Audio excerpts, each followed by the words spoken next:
Deixa eu lhe fazer uma pergunta. Você vive o seu propósito? Você trabalha, estuda, você vive por algo que faz sentido para você? Ou você vive numa constante dúvida sobre quem sou eu, onde eu estou, o que eu estou fazendo da minha vida? Porque se essa dúvida persiste na sua cabeça e fica martelando o tempo todo, eu tenho uma coisa para te falar. Eu também passei por isso. Mas hoje, aos 27 anos, eu me sinto um pouco mais segura para te dizer que eu descobri o meu propósito e talvez eu saiba te guiar para encontrar o seu também. Vem comigo que eu vou te contar um pouquinho da minha história.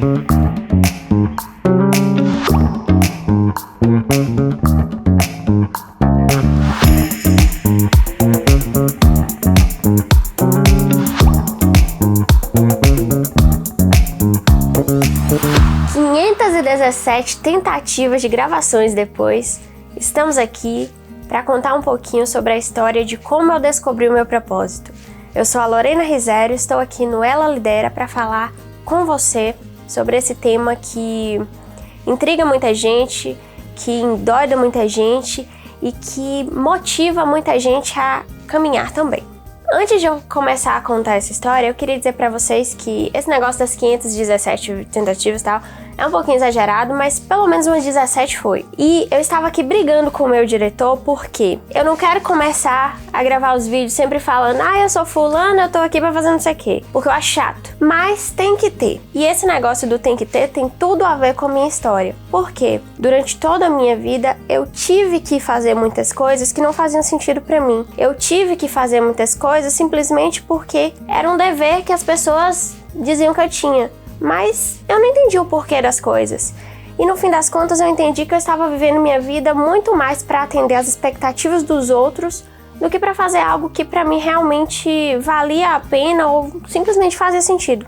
E foi a partir dessa inquietação sobre por que eu devo viver minha vida fazendo o que os outros dizem que eu devo fazer e não posso simplesmente fazer o que eu quero, que eu comecei a pensar no que eu quero de verdade, o que eu quero pra mim. Essa brincadeira toda que às vezes a gente faz, porque eu estou nesse mundo, pra que eu sirvo, o que eu vim fazer aqui, isso é real. E eu comecei a querer muito entender qual era o meu propósito, qual é a minha vocação, principalmente por conta do que a gente aprende muito na igreja, sobre termos um propósito, termos uma vocação, termos um chamado, termos uma missão, e eu não sabia quais eram os meus. E foi aí que eu comecei uma incessante busca por descobrir qual é o meu propósito.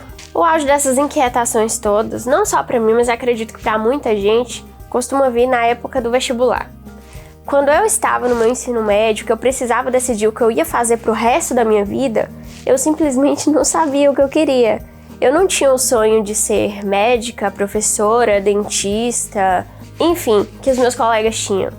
Eu simplesmente queria ir pra faculdade, porque pra mim, e eu tinha aprendido que era assim, né? Era o curso natural da vida. Terminou a escola, vai pra faculdade. Eu sempre fui uma pessoa muito estudiosa, CDFzinha, sabe?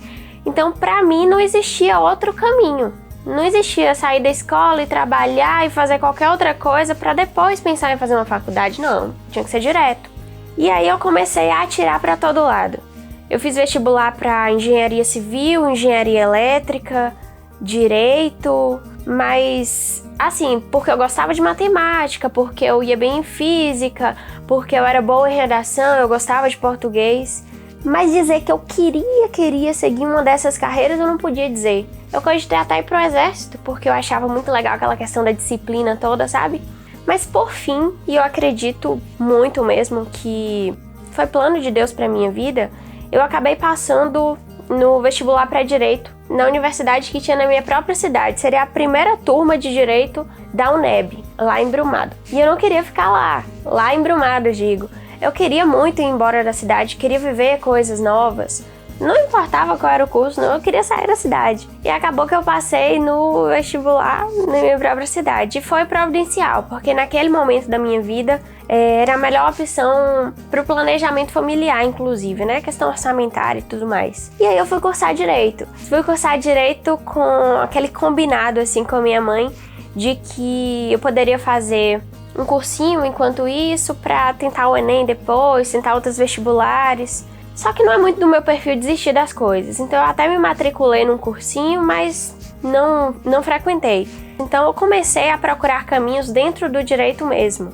E nessa de procurar caminhos dentro do curso que eu estava fazendo, eu comecei a experimentar todas as possibilidades que o curso oferecia. Me disseram que direito é um curso ótimo para quem não sabe o que quer da vida, porque ele abre um leque de oportunidades. E aí eu experimentei trabalhar em escritório de advocacia, experimentei estagiar no serviço público, experimentei também iniciação científica, que nos coloca diante da pesquisa, talvez me iniciaria numa carreira docente, por exemplo. E nessa de experimentar uma coisa ou outra, eu acabei achando algumas áreas que eu gostava mais, por exemplo, o direito tributário.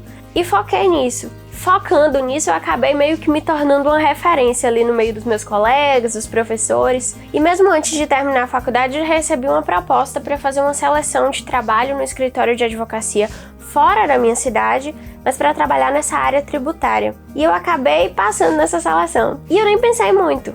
Eu fui, não digo que de forma inconsequente, mas eu agarrei a oportunidade que eu tive de ter o meu primeiro emprego, porque no finalzinho da faculdade eu já estava muito preocupada, muito ansiosa em relação ao que eu ia fazer dali em diante para me sustentar, eu precisava de um trabalho. E passei na seleção num dia, no outro eu já estava arrumando minha mala, na verdade, uma mala e uma caixa de livros para mudar de cidade e começar a trabalhar. E aí você pode estar se perguntando, tá, mas você estava se preparando esse tempo todo para exercer a profissão e tal. Não, eu não tinha ideia do que eu estava fazendo. A única certeza que eu tinha é que eu precisava aproveitar aquela oportunidade. E eu simplesmente fui. É uma característica muito forte minha, primeiro dizer o sim e depois correr atrás de aprender. E realmente não é irresponsável. Eu sempre me desdobrei muito, sempre fui além das minhas forças até, coloquei minha saúde em risco até, para dar conta de tudo que eu me propus a fazer. Então eu comecei a trabalhar e fui aprendendo o serviço enquanto trabalhava. Enquanto eu trabalhava nesse escritório, eu recebi uma outra proposta de emprego, que já era para trabalhar no serviço público, exercendo um cargo da alta administração. Aí você se pergunta, mas para esse aí você estava preparada, né? Não! Também não fazia ideia do que eu tinha que fazer lá. E o meu chefe, que tinha sido meu professor na faculdade, que foi quem me convidou para essa oportunidade de trabalho, também não me deu muitas informações sobre o que era o trabalho. Ele só disse que eu daria conta. Eu acreditei e eu também sabia que, independentemente do que fosse, eu correria atrás de saber o que era. Eu só não poderia desperdiçar a oportunidade. E aí eu fui. E trabalhando no serviço público, na Justiça Federal na verdade, eu comecei a perceber em um dado momento que a função que eu exercia lá era um tantinho distante da minha formação jurídica. Na verdade, era mais ligada à administração. Eu era uma gestora de pessoas, de processos e eu coordenava uma secretaria de vara. E foi aí que eu comecei a pensar um pouco em relação aos meus caminhos profissionais. Poxa, eu tinha formado em Direito, eu tinha feito pós-graduação em Direito Processual Civil. Por conta da oportunidade de trabalhar na administração, eu acabei fazendo uma especialização também em gestão de recursos humanos. E tudo isso começou a ficar meio confuso para mim. A minha formação profissional, os cursos que eu estava fazendo, a minha atuação profissional, parecia que não fazia muito sentido. E eu estava assim, me doando muito, me entregando àquele trabalho. A carga de trabalho estava muito pesada, mas esse trabalho que eu exercia, esse cargo, na verdade, era um cargo comissionado. E por ser comissionado, não tinha um vínculo forte. Então, da mesma forma que eu entrei, eu poderia sair de um dia para o outro. E essa insegurança toda me cobrava, por outro lado, uma providência mais certa. Por exemplo, um estudo para concurso, um investimento em uma carreira mais sólida. E no meio disso tudo eu comecei a me perguntar, e agora, para onde eu vou? Profissionalmente falando, né? E aí eu fui pensar, se eu tô na Justiça Federal, acho que é Deus me falando que é para eu estudar para magistratura, vou ser juíza.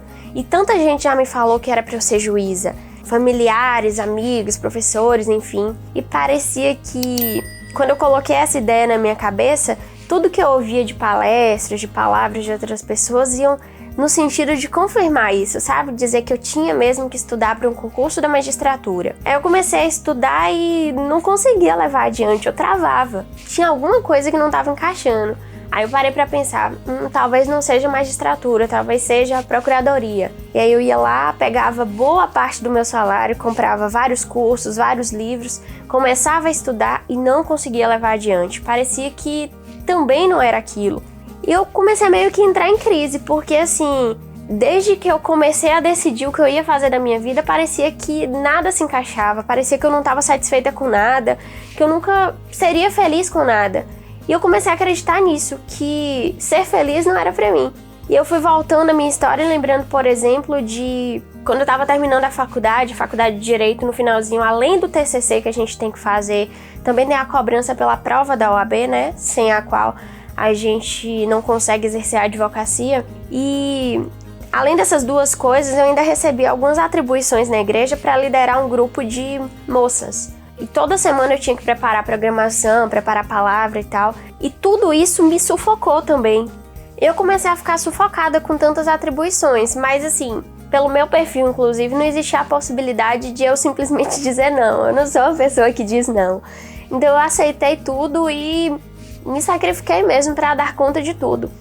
Só que tudo isso, em meio àquela crise de identidade, crise profissional que eu estava vivendo, eu comecei a pensar que talvez eu não tivesse um propósito de vida, que na verdade o meu objetivo nessa terra seria simplesmente servir as pessoas, estar sempre disponível, ajudar essas pessoas a conseguirem seus objetivos de alguma maneira e facilitar o caminho delas. Isso poderia ser um propósito?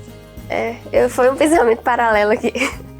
E o que eu resolvi fazer no meio disso tudo? Estudar. Estudar o que eu bem sei fazer da vida. Então eu fui investigar o que é propósito, vocação, chamado, missão, para a partir dessa teoria eu tentar entender qual era a minha realidade e fazer planos para mim. Mas a continuação dessa história vai ficar para um próximo vídeo. Me deixe saber aqui nos comentários se você está curtindo, se você está acompanhando minha história, se você tem interesse em ver uma continuação e logo mais a gente se vê.